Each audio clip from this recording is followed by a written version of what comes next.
ಸದಾ ರೋಗಿಗಳ ಆರೈಕೆಯಲ್ಲಿ ತೊಡಗಿರುವ ದಾದಿಯರ ಕೆಲಸ ಸುಗಮವಾಗಲು ಹಾಗೂ ವೈದ್ಯರು ಅರೆವೈದ್ಯಕೀಯ ವಿಭಾಗದವರಿಗೆ ಪೇಷಂಟ್ ಲಿಫ್ಟ್ ಸಿಸ್ಟಂನಿಂದ ಅನುಕೂಲವಾಗಲಿದೆ ಎಂದು ನಿಟ್ಟೆ ವಿಶ್ವವಿದ್ಯಾನಿಲಯದ ಉಪಕುಲಪತಿ ಡಾಕ್ಟರ್ ಸತೀಶ್ ಕುಮಾರ್ ಭಂಡಾರಿ ಹೇಳಿದ್ದಾರೆ.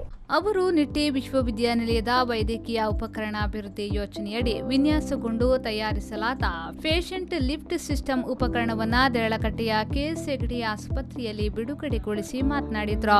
ಆಸ್ಪತ್ರೆಯಲ್ಲಿ ರೋಗಿಗಳನ್ನ ಸ್ಥಳಾಂತರಗೊಳಿಸುವಾಗ ಸಿಬ್ಬಂದಿ ಬಹಳ ತೊಂದರೆ ಅನುಭವಿಸುತ್ತಾರೆ.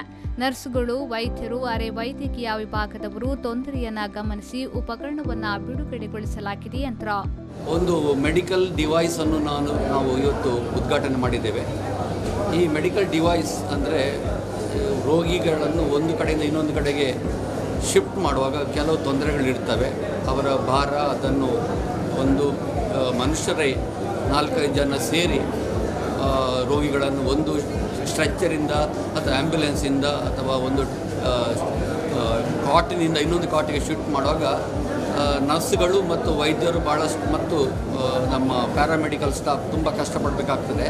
ಇದಕ್ಕೆ ಬೇಕಾಗಿ ನಾವು ಒಂದು ಡಿವೈಸನ್ನು ನಮ್ಮ ಇಂಜಿನಿಯರಿಂಗ್ ಕಾಲೇಜಿನ ಪ್ರಾಂಶುಪಾಲರ ಮತ್ತು ಮೆಕ್ಯಾನಿಕಲ್ ಇಂಜಿನಿಯರ್ ವಿಭಾಗದ ಮುಖ್ಯಸ್ಥರ ಮುಂದೆ ನಾವು ತೋಡಿಕೊಂಡಾಗ ಅವರು ಇದನ್ನು ಒಂದು ಡಿವೈಸಿನ ಮೂಲಕ ಅದನ್ನು ನಿರ್ವಹಿಸಬಹುದು, ಸುಲಭದಲ್ಲಿ ನಿರ್ವಹಿಸಬಹುದು ಎನ್ನುವ ಉಪಕರಣವನ್ನು ನಿಟ್ಟೆ ತಾಂತ್ರಿಕ ಮಹಾವಿದ್ಯಾಲಯದ ಮೆಕ್ಯಾನಿಕಲ್ ವಿಭಾಗದ ಸಹ ಪ್ರಾಧ್ಯಾಪಕ ಮೆಲ್ವಿನ್ ಕ್ಯಾಸ್ಟಲಿನ್ ಅವರ ನಿರ್ದೇಶನದಂತೆ ನಿಟ್ಟೆ ತಾಂತ್ರಿಕ ಮಹಾವಿದ್ಯಾಲಯದ ಅಂತಿಮ ವರ್ಷದ ಮೆಕ್ಯಾನಿಕಲ್ ವಿದ್ಯಾರ್ಥಿಗಳಾದ ಅಜಿತ್, ಕ್ಲಿವ್, ಜೇಮ್ಸ್, ರೋಷಿತ್, ರೋಹನ್, ಯಶ್ ರಾಜ್ ಉಪಕರಣ ತಯಾರಿಸುವಲ್ಲಿ ಸಹಕರಿಸಿದ್ದಾರೆ.